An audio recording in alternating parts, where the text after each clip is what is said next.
Assalamualaikum warahmatullahi wabarakatuh. Saya Andra Sapitri. Di sini saya akan sedikit menjabarkan materi tentang iman, ilmu, dan amal dalam peradaban Islam. Nah, yang pertama ada pengertian iman. Secara bahasa berarti tasdik atau membenarkan. Secara istilah syar'i, iman adalah keyakinan dalam hati, perkataan di lisan, amalan yang dengan anggota badan, dan bertambah dengan melakukan ketaatan, berkurang dengan maksiat. Para ulama salaf menjadikan amal termasuk unsur keimanan. Oleh sebab itu, iman yang bertambah dan berkurang sebagai amal juga bertambah dan berkurang. Definisi iman sendiri memiliki 5 karakter, yaitu keyakinan hati, perkataan lisan, dan amal perbuatan bisa bertambah dan bisa berkurang. Nah, bentuk keimanan itu ada beberapa. Yang pertama itu iman kepada Allah, iman kepada malaikat-malaikat Allah, iman kepada kitab-kitab Allah, iman kepada rasul-rasul Allah, dan iman kepada hari kiamat, dan yang terakhir ada iman kepada qada dan qadar, yaitu takdir baik maupun buruk. Nah, yang selanjutnya ada pengertian ilmu. Pengertian ilmu sesuatu yang penting buat kita. Kadang ilmu hanya dijadikan sebuah nisbi, ada tapi tidak ada tetapi ada. Tetapi pasti adalah ilmu itu kewajiban yang tidak boleh kita tinggalkan karena terdapat bukti dan dalil yang pasti untuk mengetahuinya. Nah, kata ilmu di dalam Al-Quran disebutkan sebanyak 854 kali. Artinya agama Islam ini memberikan pengertian besar kepada manusia untuk membekali diri dengan ilmu dalam rangka menjalankan tugas sebagai hamba Allah untuk beribadah kepadanya dan sebagai khalifah di muka bumi ini.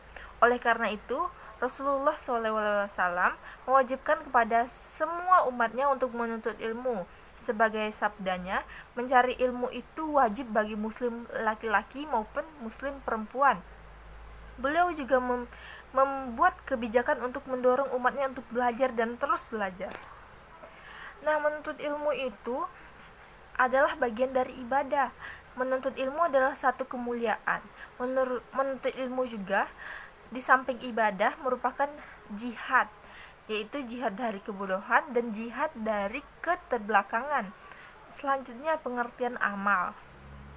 Apa itu amal? Amal merupakan aplikasi yang hasil dari gabungan ilmu dan iman, karena kebenaran iman dapat dilihat dari amal seseorang. Allah bersumpah, demi sesungguhnya manusia itu rugi andai beriman tanpa beramal. Allah berfirman, demi masa, sesungguhnya manusia berada dalam kerugian kecuali orang-orang yang beriman dan mengerjakan amal soleh serta saling menasihati untuk kebenaran dan saling menasihati dalam kesabaran. Surat Al-As 1-3. Allah tidak menerima iman tanpa amal perbuatan dan tidak pula menerima amal tanpa iman. Hadis riwayat At-Tabrani. Berdasarkan bukti-bukti yang telah saya sampaikan, sempurna iman dan ilmu seorang itu melainkan dengan amal yang berhasil dilakukannya dan penyatuan yang hadir hasil penyaksian bahwa ia benar dan berhasil. Anggota badan yang bergerak demi merealisasikan ilmu dan iman dengan amalnya. Oleh karena itu, sumber utama umat Islam itu ada di Al-Quran dan hadis. Maka untuk mengetahui apa saja nilai-nilai yang menjadi pilar peradaban Islam, kita harus kembali ke dua sumber, yaitu yang pertama ilmu pengetahuan. Sebuah peradaban tidak bisa dipisahkan dari pengetahuan. Pengetahuan adalah syarat pertama dan utama bagi sebuah bangsa.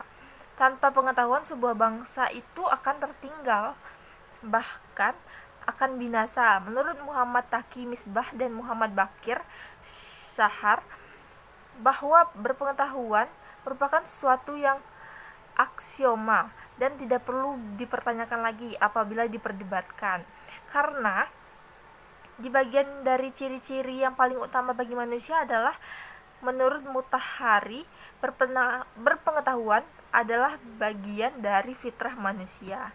Nah, yang kedua, pilarnya yaitu tauhid dan iman. Dalam Al-Qur'an disebutkan, jika penduduk kota itu beriman dan bertakwa, niscaya kami buka di atas mereka berkat langit dari bumi. Hakikat tauhid dan iman kepada Allah adalah membebaskan manusia dari belenggu-belenggu penghambaan selain kepada Allah. Dalam ucapan tiada Tuhan selain Allah, terdapat pesan yang jelas bahwa ketundukan dan penghambaan hanya kepada Allah. Dalam pandangan orang yang beriman, selain Allah tidak punya hak untuk disembah dan ditunduki, dan ia memandang seluruh keberadaan selainnya sama seperti dirinya sebagai hamba. Nah, dari penjabaran saya di atas, tingkat keimanan seorang orang itu berbeda-beda pastinya, namun tidak menutup kemungkinan bahwa keimanan seorang dapat berubah lebih baik mulai dari dasar hingga tingkat yang lebih tinggi. Nah, namun karena keimanan seorang itu dari hati, terkadang iman itu bisa naik dan turun. Nah, tapi apabila masing-masing kita dapat beristiqomah, insya Allah iman kita akan tetap terjaga. Nah, sekian penjabaran materi dari saya. Mohon maaf apabila ada kesalahan. Saya akhiri. Assalamualaikum warahmatullahi wabarakatuh.